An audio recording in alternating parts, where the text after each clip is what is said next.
Hey you guys, this is Yolanda from Yology Holistic Wellness, and I'm just sort of making this video because I had a conversation today with a friend of mine, and there is a lot of talk about narcissism lately, especially as far as in relationships, friendships, work environment, and all that jazz.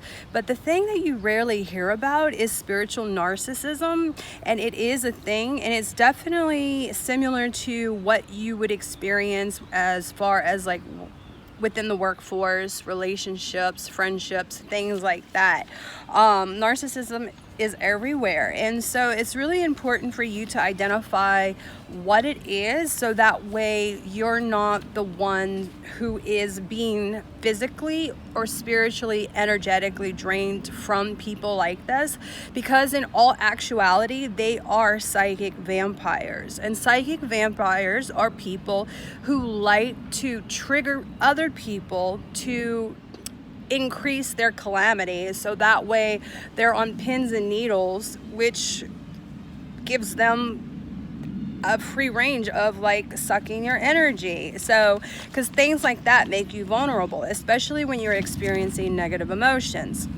So in spiritual narcissism, you can find it in like a wide range of different communities. You can find it within Christianity, certain churches, Catholic churches, metaphysical groups, New Age communities, even the occult community. And the reason why I say that is because I've kind of, like sat down and thought about it, and it was like, wow, I didn't really, it's not something that we talk about. It's not something that is mentioned. I know that there's a lot of different gurus out there, and they, do tend to put themselves on a pedestal.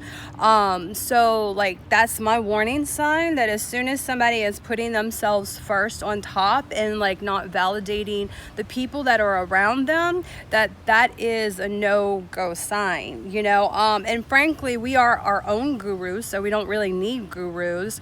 There are teachers, but everyone is equal. Everyone is learning. No one is better than the rest. And unfortunately, people, when they start embracing their spiritual path, sometimes their ego can become a little bit broad and expansive, and they take this as spiritual and increased awareness, spiritual awareness within themselves. But in reality, the ego is a mind trickster. It can trick you into believing that just because you're following a certain set of practices that you are doing well, and so you should be proud of yourself. But there's a difference between that and being humble and knowing that you have your own beliefs that are right. And so I'm just going to kind of go over some of that, the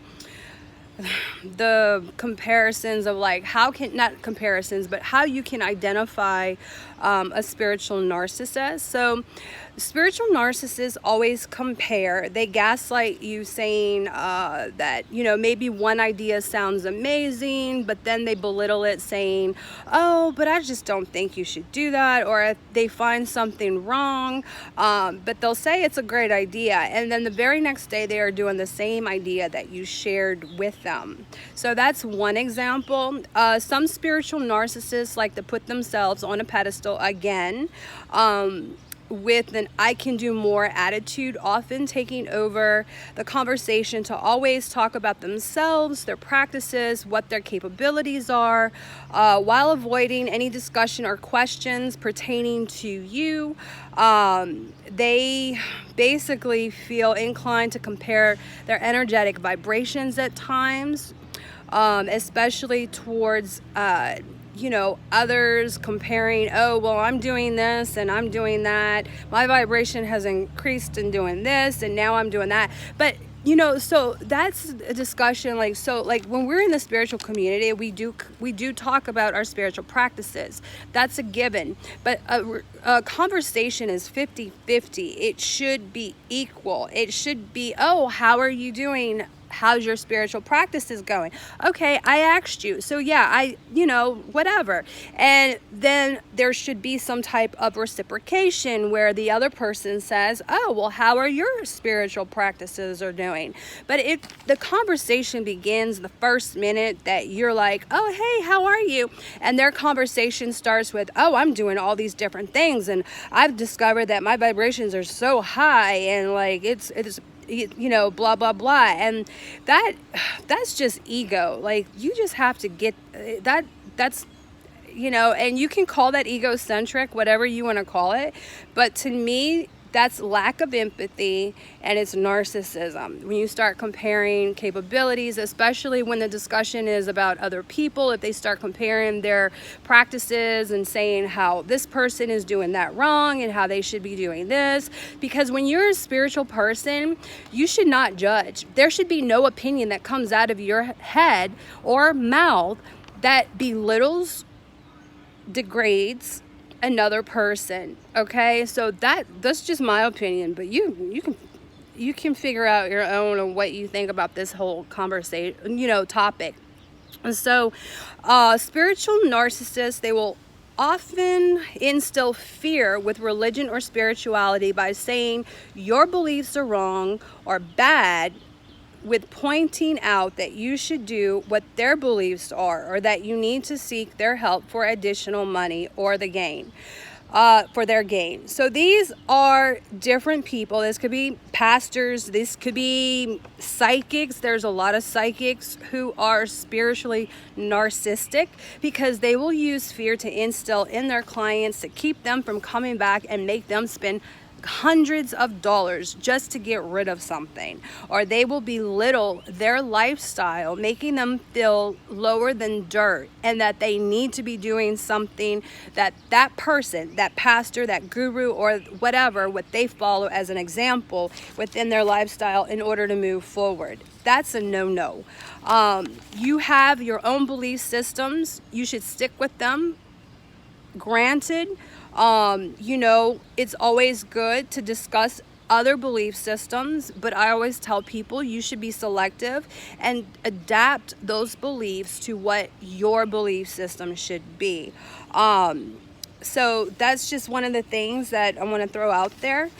And another thing that I do find is that spiritual narcissism, they're very sometimes they'll go to like one class or read a book, and then they're like, oh, well, I did this, so now I'm doing this. But there's a difference between like obtaining the information from that class or book and utilizing and discussing it, but then to sit there and brag about what you're doing, and overriding the conversation is a big no.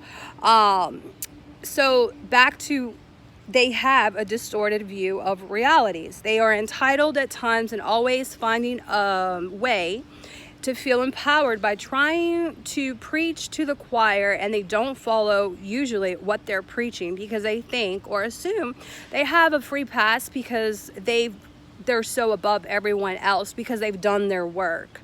They will often try to manipulate other people, victims, to have control over in some spiritual sense of satisfaction.